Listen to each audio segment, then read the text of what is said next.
আজকের ভিডিওতে নিয়ে এলাম একদম ভিন্ন স্বাদের ঘরোয়া রেসিপি, ডিম দিয়ে পেঁয়াজ পোস্ত। পোস্তপ্রেমীদের জন্য একদম পারফেক্ট রেসিপি, ঝটপট বানানো যায় আর ভাতের সঙ্গে খেতে তো দারুণ লাগে। চলো তোমরা স্টেপ বাই স্টেপ দেখে নাও কীভাবে আমি রান্নাটা করলাম। তো প্রথমেই আমি কড়াই গরম করে একটু তেল দিয়ে দিলাম, সরষের তেল। সঙ্গে আমি 2টো শুকনো লঙ্কা ফোড়ন দিয়ে দিলাম।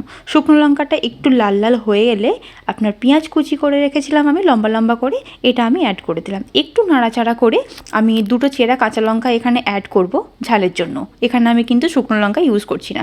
সঙ্গে একটু পেঁয়াজের উপরে নুন দিয়ে দেবো যাতে পেঁয়াজটা তাড়াতাড়ি গলে যায়। এবার এটাকে আমি ঢাকা দিয়ে রেখে দেবো ওই 5 থেকে 7 মিনিটের জন্য। পেঁয়াজটা একটু লাল লাল বা ভাজা ভাজা হয়ে যাক, তার মধ্যেই আমি এখানে পোস্ত বাটাটা রেডি করে নিচ্ছি। পোস্তর সঙ্গে আমি একটা কাঁচা লঙ্কা দিয়েছি যাতে ঝাল হয় সেই জন্য। দেখো পোস্ত বাটা কমপ্লিট, আর এদিকে আমার পেঁয়াজটাও কিন্তু লাল লাল হয়ে গেছে 7 মিনিট পরে। এর মধ্যে আমি পোস্ত বাটাটা অ্যাড করে দিলাম, একটু এদিক ওদিক করে নাড়াচাড়া করে নিলাম এবং এটা আমি আবার 5 মিনিটের জন্য ঢাকা দিয়ে রেখে দেবো। এর মধ্যেই আমি একটা বাটিতে একটা ডিম নিয়ে নিলাম, তোমরা চাইলে 2টো ডিমও নিতে পারো। ডিমটা একটু নুন আর একটু ব্ল্যাক পেপার দিয়ে এটা করে ভালো করে ফেটিয়ে এটা আমি একটু ভাজা ভাজা করে নেবো। এই ডিম ভাজাটা দিলে পোস্তর স্বাদটা আরও দ্বিগুণ হয়ে যায়। আচ্ছা, ডিম ভাজাটা যদি তোমরা পছন্দ না করো এটা না দিতেও পারো, এটা কিন্তু অপশনাল। বাট আমার ডিম ভাজা দিয়ে ভালো লাগে, সেই জন্য আমি ডিমটা দিয়েছি। ডিমটা ভেজে আমি তুলে নিলাম। দেখো পোস্তটার মধ্যেও তেল ছেড়ে গেছে, এর মধ্যে আমি ডিম ভাজাটা অ্যাড করে দিলাম। একটু নাড়াচাড়া করে জাস্ট ওই 2 মিনিটের জন্য ঢাকা দিয়ে আমি রেখে দেবো। ব্যাস, তাহলেই আমার তৈরি হয়ে যাবে ডিম দিয়ে পেঁয়াজ পোস্ত। দেখো কি সুন্দর হয়ে গেছে না?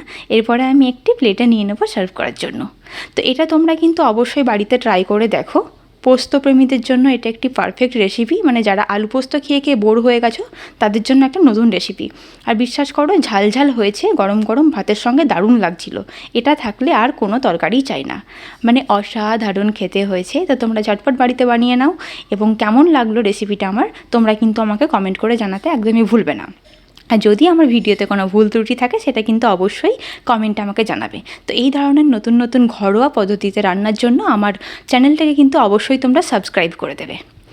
আর চলো বাই, দেখা হচ্ছে নেক্সট ভিডিওতে।